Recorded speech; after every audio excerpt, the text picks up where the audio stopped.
I love the Australian government is a sentence that no one has ever said until I did 5 seconds ago. I in fact do not like the Australian government, but I do like LARPing. So today I've decided I'm going to be LARPing as a public servant in a Crusader Kings 3 mod based in Australia 600 years in the future, in a neo-medieval society. Okay, well that's an original sentence, but trust me that it's gonna be awesome. Welcome to the beautiful land of Australia 600 years in the future.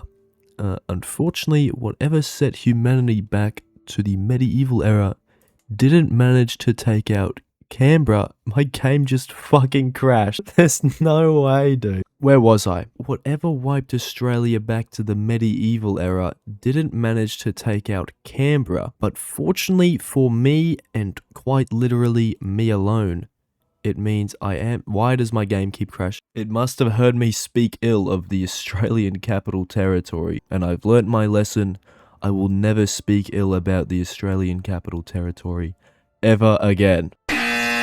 That's a lie. Now that my game doesn't crash, all that's left for me to do is to create my own noble family and create someone who is truly worthy of being an Australian public servant. Say hello to what a guy. He looks rather uncanny, but that's just because he did a bag before this. That's why his eyes are so wide. I gave him the Diplo education. I made him Gregorus because he likes to get beers and bags. And I was debating whether I make him quick or stupid, considering you do kind of have to be somewhat intelligent to join the civil service, but you're kind of stupid for willingly joining it. But I decided stupid and slow is reserved for the politicians, so we're going to just go for quick because it also makes my life easier. And now we're ready to start as a beautiful public servant in Canberra. Today is a great day. Now there's a couple things you should know about actually playing as a civilian career path. I actually don't know what this is called in Crusader Kings 3. I'm just going to keep calling him a public servant because it's pretty much what it is. Now we do have a council, so we must be some form of middle management, but I like it. I think that's cool. How do you have one learning? Okay, never mind. We just had to lock in. But how does this work? Well, it's pretty simple. See this? See this? I need this to get to first, and I need to slowly increase my merit. That's pretty much all I need to be doing. How do I go about this? Well, there's a cool thing called an estate for those of you who have never played this, and I get to build cool buildings that give me pretty good bonuses that add up over time. I have $100, and I'm gonna go ahead and we're gonna get this first. And then we're also going to get married, and I did do a test playthrough, and I decided to marry her because she's quick and the daughter of the Grand Republic of Sydney. Don't do this, because I ended up with my wife and all my kids going to Sydney, so wouldn't recommend, but do try and find someone who's quick. I would recommend that. That's pretty cool. The other thing you should know is because this is an administrative realm, it's a meritocratic realm. There's a bunch of noble families, and you can increase your powerful family rating by having more house members in the realm, which means the more kids you get, the more powerful your house will be, which kind of means I want to be pumping out a fair bit of kids. So Gladys, come here. Get over here. Anyway, we're going to go down diplomacy. This is the only time you'll ever see me pick diplomacy because I'm a public servant who does cocaine every single day before work. I could go family focus if I want to pump out a bunch of babies. You know what? Fuck it, why not? And that setup was unironically the most eventful the game will be for about like 20 in-game years. Because now all that's left for me to do is get this magical number up. And I can do that in a couple ways. You get an elder. You can make a request to your elder for candidate score. Do this. I'm also going to go ahead and sway him because it's kind of important that he likes you, so you can keep requesting stuff from him. I can also go ahead and go to this very cool thing called a promote scheme. And you can fill out the agents. And slowly you'll increase your scheme to promote yourself, and well, it makes that number go up. That's literally what the scheme does. How exciting. And now all we do is wait until an exam happens. Oh my god, an exam! How exciting. We're gonna go ahead and go to the exam because if I pass, it increases the maximum rank of merit I can get to rank 5. How exciting. The way these exams work are very simple. You want to max out the exam advantages you get so it increases your chances every single event to write stuff really well. And then if you pass, like me, on your first time, this happens. Wow. So in the downtime where you're not thinking of scheming someone and there's no exams, you're quite literally doing nothing. Except me, because I took cocaine and now I'm walking all the way across Australia and back several times. Did you have fun doing that exam? That's awesome. There'll be like 50 more for you to go to, except instead of taking it this time, you're helping assess it and catch out any cheaters and mark it and pretty much just pressing a bunch of buttons to get your merit up. Wow. That's so much fun, but why am I doing this? Why would I play like this? Why aren't you playing as a count and killing everyone like you normally do? Well, the answer is very simple. If you get your candidate score up high enough, you're going to be able to be selected to run a county, which you could have done if you had just selected somewhere that wasn't Canberra. But where's the fun in that? Because we're role-playing as a public servant. Anyway, after doing that scheme, remember that scheme? We did that scheme. And that, along with a couple other things, gave me a very safe first place in candidate score. And that was awesome because someone died and I got to take over his county. I'm now a governor of the county of Namaji?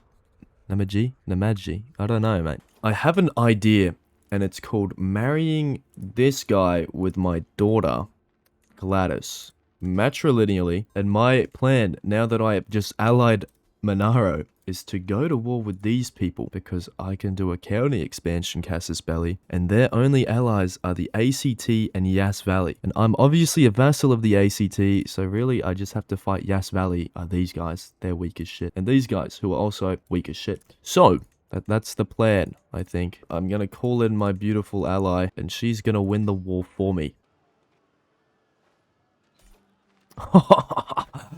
I'm amazed that fucking worked, actually. That's awesome. Okay, and now I own both of these, and it's a tribe holding. Might need to feudalize. $200. And I'm gonna feudalize the county of Cabramurra. And I've just successfully taken a province for the glorious Australian government as a public servant. This is awesome. I love this. So after taking that one province, I've done pretty much nothing. But that's okay because I looked and I saw I have a lot of children. So I'm going to marry them off to get bigger alliances. Oh my god, this 55-year-old's willing to marry my 1-year-old. Oh, wait, alliance power. Sure. 900 men is all this public servant needs. That sounds great to me. All that you're really doing here is making sure that you get enough monthly income to upgrade your estate, because that's the one place that stays with you the whole game. So upgrade that. Would recommend getting rice fields, or tea gardens, or market. Literally anything. Get whatever you want. Apart from upgrading your estate, obviously if your treasury goes up, get a building. But apart from that, we're doing a whole lot of nothing, because I'm doing nothing and kind of bored. I think I need a new victim. And me, and mostly my ally, did make him my victim, and I got that province. Yippee. But that's not actually that important. What is important is the fact that I just got merit level 7, which means I'm now eligible to govern duchies. Why is that important?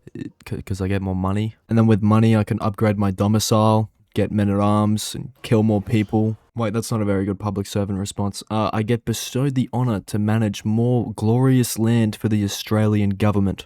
Is that good? Anyway, it took forever to wait for one of these old people to die, so in the meantime, I killed someone else. Wow. I'm such a good public servant. I've done nothing except slaughter people outside of my country. I think the Australian government would agree with that statement, because soon after me slaughtering all those people, they gave me the honour of being the Duke of Upper Lachlan. Wow, what a great place to be. And what did I do as the Duke of Upper Lachlan? Not much, actually. I went to change the religion. I upgraded my estate because I kept getting a lot of money. I built a couple buildings. And, oh yeah, I killed someone. Yeah, let's not forget that. Anyway, it only took 7 years and the Australian government put me somewhere else, so that wasn't really that eventful. But my merit was increasing. Wow. Welcome to the beautiful Duchy of Mulwaree. The land I have here is arguably worse than where I was before, but that's okay. After this move, I very quickly became the most powerful family in the ACT. Apart from the king, but he doesn't count. This was mainly because my daughter got my old duchy by pure luck, and I had a bunch of grandkids by now, so the number kept going up. But as the new Duke of Mulwaree, I did a bunch of public servant governor stuff, like host exams, send my grandkids to do their exams, I took a cheeky province.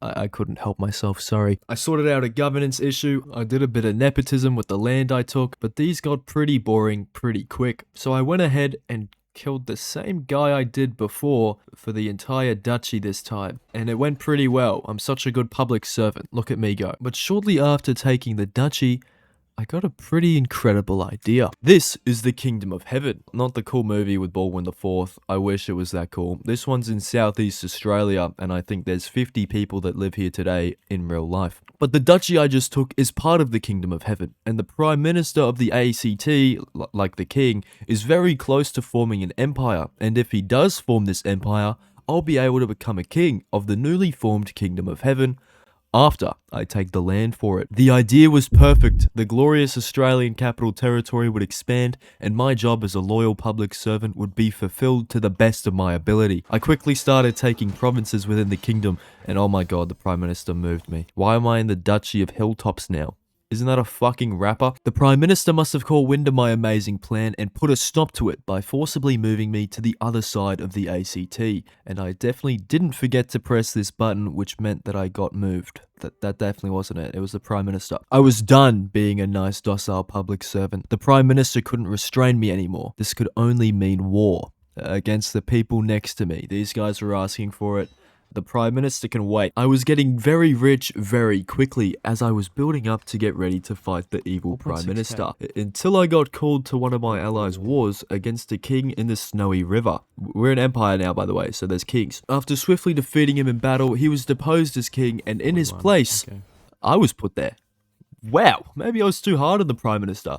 I mean, my hard work really did pay off, and the Australian government's actually a pretty cool place to work at. I love the ACT, and I love Australia. Anyway, then I got this event asking me if I wanted to start a scheme to depose the PM. I pressed yes. Yeah, fuck the government. And after months of build-up and years of planning, a press of a button got rid of the Prime Minister. And now I'm the Prime Minister. Let's fucking go. I was such a good public servant. I deserve this. I'm gonna be so amazing. The Empire of Acteria, that's what it's called now, it's a pretty shit name, is going to be glorious under my rule. First up as Emperor, I murdered this woman to get more land for myself. The CIA tactics work. I can see why America does this. After that, I went and took over a bunch of counties. It was awesome. I love war. Then I hosted a beautiful tournament in honor of public servants all around the world. And I may have embezzled some money to make a cool sword. It was worth it though. Wow, isn't that a nice sword? And then I died at the beautiful age of 75. I truly got the best public servant experience of all time. I definitely made Acteria a better place and caused a fair bit of people to die. It was awesome. 10 out of 10, would do again. I love being a public servant.